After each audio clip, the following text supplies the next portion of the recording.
Peran penting pustakawan. Pustakawan merupakan ujung tombak literasi yang menjadi satu kunci keberhasilan pendidikan. Namun keberadaannya masih terpinggirkan.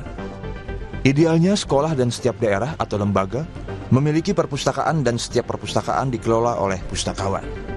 Bukan sekedar pegawai perpustakaan, pustakawan merupakan agen perubahan dan penggerak di perpustakaan sebagai pusat kegiatan literasi. Oleh karena itu, pustakawan dituntut berinovasi untuk meningkatkan literasi, terutama literasi informasi. Di era banjir informasi saat ini, peran pustakawan menjadi sangat penting untuk mengumpulkan, mengolah, dan menyebarkan informasi kepada masyarakat melalui perpustakaan yang dikelolanya. Ini menantang kompetensi pustakawan untuk bertransformasi menuntun kepada informasi yang valid.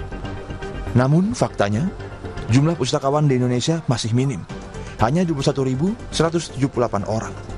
Dan dari jumlah ini, yang bersertifikasi hanya 5.780 orang.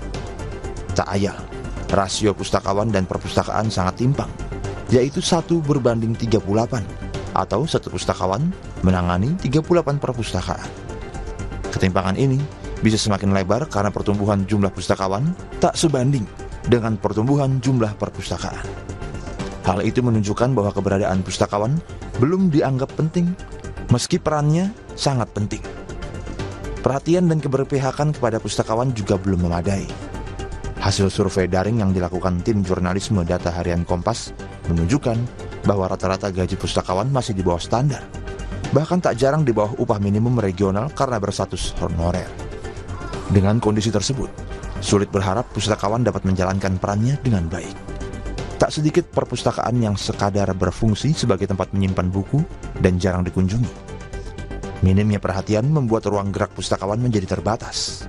Apalagi jika mereka masih memikirkan mencari penghasilan tambahan untuk memenuhi kebutuhan hidupnya, atau bahkan beralih profesi. Di tengah gencarnya gerakan literasi untuk mencerdaskan bangsa, sudah saatnya pemerintah meningkatkan perhatian kepada pustakawan. Sebagai salah satu bagian penting dalam proses pendidikan, jumlah pustakawan perlu ditingkatkan. Langkah pertama, mengatasi ketimpangan rasio pustakawan dan perpustakaan dengan merekrut pustakawan yang diimbangi peningkatan kompetensi pustakawan. Selanjutnya, memperbaiki sistem yang memungkinkan pustakawan memiliki jenjang karir jabatan struktural, sebagaimana pegawai aparatur sipil negara lainnya. Untuk pustakawan sekolah, baik negeri maupun swasta, mempunyai jenjang karir dan mendapatkan tunjangan sertifikasi sebagaimana guru. Keberadaan pustakawan yang kompeten dan sejahtera merupakan kunci gerakan literasi menuju Indonesia Emas 2045.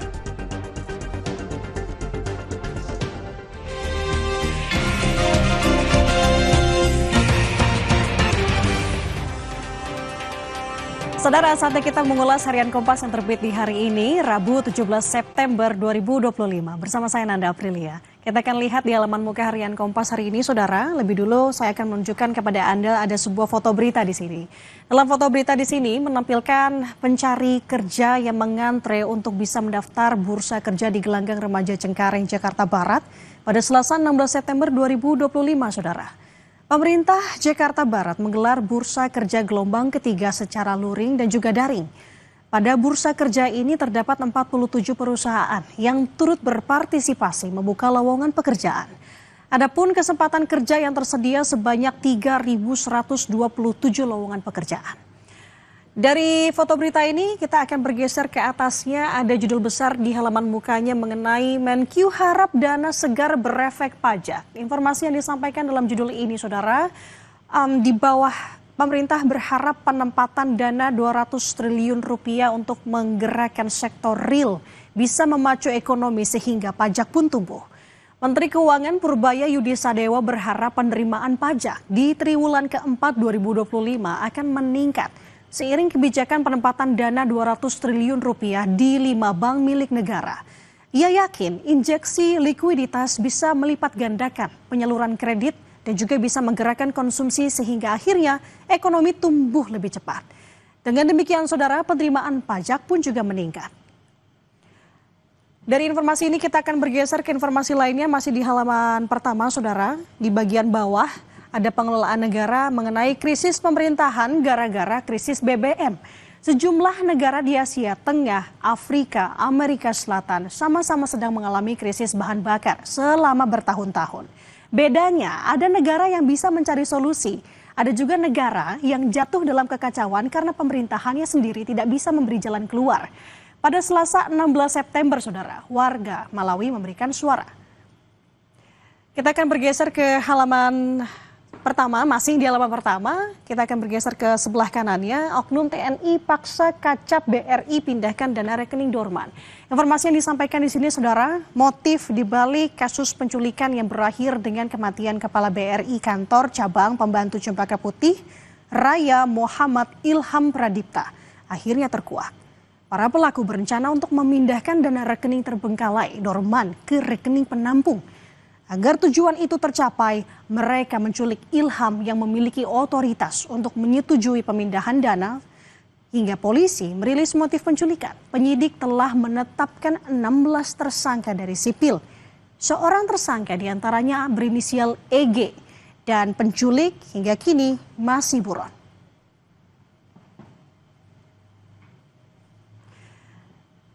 Ya, saudara, kita akan bergeser ke halaman 15. Ada satu berita lagi yang menjadi sorotan mengenai bagaimana update pekerja tambang yang masih dievakuasi di PT Freeport Indonesia. PT Freeport Indonesia belum merinci kondisi terkini para pekerja yang terjebak, saudara. Tim masih terkendala material yang menutup akses tambang. Proses evakuasi 7 pekerja PT Freeport Indonesia yang terjebak di tambang bawah tanah Grasberg Block Cave, Distrik Tembagapura, Kabupaten Mimika, Papua Tengah masih terus berlangsung. Belum ada keterangan terkait kondisi terkini para pekerja yang terjebak aliran material basah selama sepekan ini, saudara. Hingga Selasa pukul 18.00, proses evakuasi masih terus dilakukan oleh PT Freeport Indonesia. Proses evakuasi telah berlangsung sejak insiden ini terjadi, tepatnya di hari Senin 8 September lalu, sekitar pukul 10 waktu Indonesia Tengah.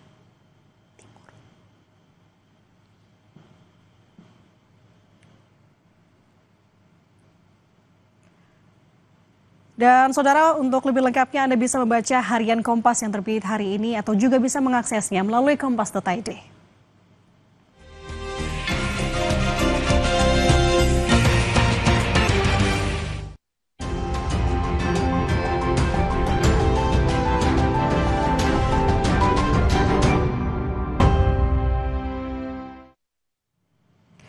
Saudara, kita pantau arus lalu lintas pagi ini di beberapa wilayah di Indonesia bersama petugas NTMC Polri Brigadir Cici. Selamat pagi Brigadir Cici, silakan dengan laporan Anda. Selamat pagi Brigadir Cici, silakan dengan laporan Anda. Ya, selamat pagi Nanda juga saudara. Saudara, mari kita update informasi arus lalu lintas melalui pantauan CCTV Korlantas Polri. Dan yang pertama saya mengajak saudara memantau langsung dari sekitaran kawasan lokasi GPO Korlantas Jakarta Selatan. Saudara, pagi hari ini terpantau dari pantauan CCTV kami, kendaraan yang melintas dari arah Cawang menuju ke arah Gatot Subroto, baik yang menggunakan jalur arteri maupun jalur tol, hingga saat ini dalam keadaan ramai dan lancar. Peningkatan jumlah volume arus kendaraan sudah mulai terlihat, dikarenakan memang bertepatan dengan jam berangkat perkantoran. Kami himbau bagi para pengendara yang melintasi kawasan ini untuk tetap menjaga batas laju kecepatan kendaraan Anda dan antisipasi kendaraan yang keluar masuk pada sekitaran kawasan ini dikarenakan memang kawasan ini didominasi oleh pusat perkantoran. Selanjutnya saudara, kita akan beralih ke sekitaran kawasan Exit Tol Bekasi Barat. Arus lalu lintas dari arah gerbang tol Bekasi Barat yang akan masuk menuju ke arah Pekayon, Kalimalang dan juga Jalan Ahmad Yani hingga saat ini masih dalam keadaan relatif lancar. Dan untuk kendaraan-kendaraan dari arah Pekayon yang akan menuju ke arah Kalimalang, Jalan Ahmad Yani dan juga yang akan keluar menuju gerbang Exit Tol Barat hingga saat ini masih dalam keadaan ramai dan lancar. Peningkatan jumlah volume arus kendaraan juga terjadi di sekitaran kawasan ini. Kami himbau bagi para pengendara untuk mengikuti arahan dan petunjuk dari rekan-rekan kami yang sedang bertugas di lapangan. Selanjutnya saudara, kita akan beralih ke kawasan Simpang Nagrek Cikeas, Bogor. Arus lalu lintas dari arah Cilengsi yang akan menuju ke arah Cibubur hingga saat ini masih dalam keadaan ramai dan lancar. Terlihat peningkatan jumlah volume arus kendaraan pada umumnya memang terjadi dikarenakan adanya aktivitas masyarakat yang mulai berangkat perkantoran dan juga dari kendaraan-kendaraan yang melintas arah sebaliknya hingga saat ini juga masih didominasi oleh kendaraan pribadi baik kendaraan roda 2 tetapi juga kendaraan roda 4. Dan terakhir saudara, kita akan beralih ke sekitaran kawasan Pospol Cilenyi, Bandung, Jawa Barat. Untuk kendaraan-kendaraan dari arah tol Cilenyi yang akan masuk ke arah Cibiru hingga saat ini masih dalam keadaan ramai dan lancar. Dan dari arah Jatinangor yang akan menuju ke arah tol Cilenyi juga hingga saat ini masih dalam keadaan ramai dan lancar. Terpantau langsung bahwa kendaraan yang melintas pada kawasan ini didominasi oleh kendaraan sepeda motor. Dihimbau bagi para pengendara agar tetap berhati-hati dengan menjaga batas laju kecepatan kendaraan Anda, antisipasi angkutan umum yang masih menaik turunkan penumpang tidak pada tempatnya, juga aktivitas masyarakat yang berlalu lalang pada sekitaran kawasan ini.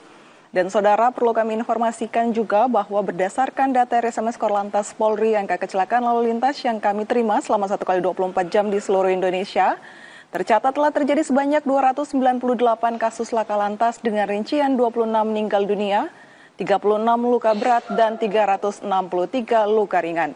Dari 298 kasus laka lantas yang terjadi, 78% didominasi oleh kendaraan roda 2.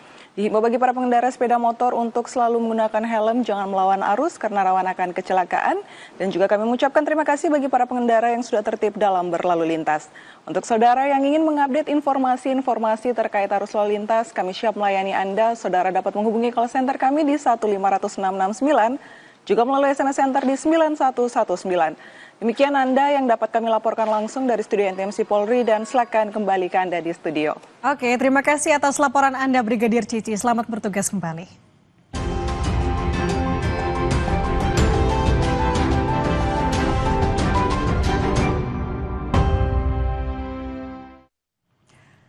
Pemerintah Kota Denpasar mencabut status tanggap darurat banjir yang terjadi pada 10 September lalu. Informasinya usai jeda di Kompas Pagi.